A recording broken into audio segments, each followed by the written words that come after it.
फजीलत आई है। हदीस में आता है मन तरका सलात मुतअम्मिदन फक़द कफर, कि जिस शख्स ने जान बूझ कर नमाज को तर्क किया उसने काफिरों वाला अमल किया। यानी एक मुसलमान और नमाज छोड़ दे ऐसा हो ही नहीं सकता। अल्लाह ताला हमें पंज वक्त नमाज पढ़ने की तौफीक अता फरमाए। आइए अब मैं पहला मुकालमा पेश करने के लिए अजीज़म अब्दुल वाफी और एजाज उसैद सल्लमहु को दावत देता हूँ। अब्दुल वाफी और जफर अजीज को दावत देता हूँ कि वो आए और पहला मुकालमा पेश करें।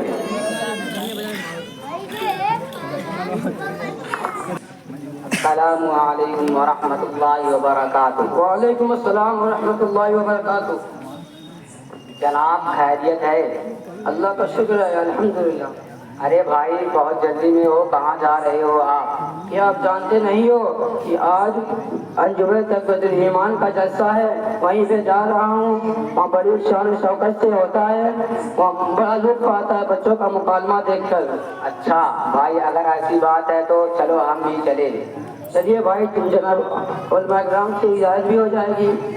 अच्छा, चलते चलते कुछ बातें भी बताओ। जी भाई, आप सवाल करें, इंशाअल्लाह जवाब देने की कोशिश करूँगा। अच्छा भाई, अरकान इस्लाम कितने हैं? अरकान इस्लाम 5 हैं। वह 5 अरकान कौन कौन हैं? नंबर 1, इस बात की गवाही देना कि अल्लाह के सिवा कोई माबूद नहीं और मोहम्मद सल्लल्लाहु अलैहि वसल्लम अल्लाह के रसूल हैं। नंबर 2, नमाज कायम करना। नंबर 3, ज़कात देना। नंबर 4, बैतुल्लाह का हज करना।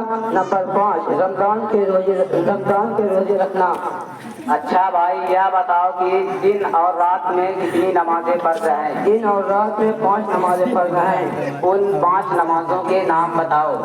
नंबर 1 फजर, नंबर 2 ज़ोहर, नंबर 3 असर, नंबर 4 मगरिब, नंबर 5 शाम। यह बतलाओ कि नियत जुबान से करनी चाहिए या दिल से?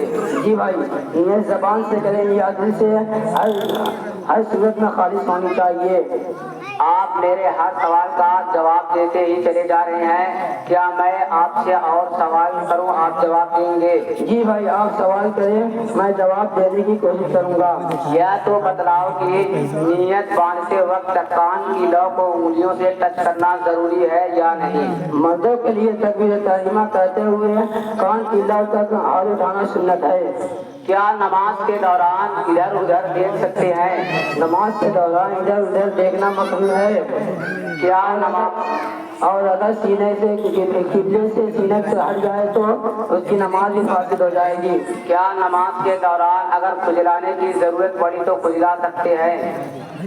एक मर्द खुजलाने से नमाज की सेहत पर कोई असर नहीं पड़ता, लेकिन बिला जरूरत ऐसा करना अच्छी बात नहीं है। चलिए फिर इंशाअल्लाह अगले जलसे में मुलाकात होगी। ठीक है भाई, आपसे मिलकर अच्छा लगा। सलाम अलैकुम। वालेकुम अस्सलाम।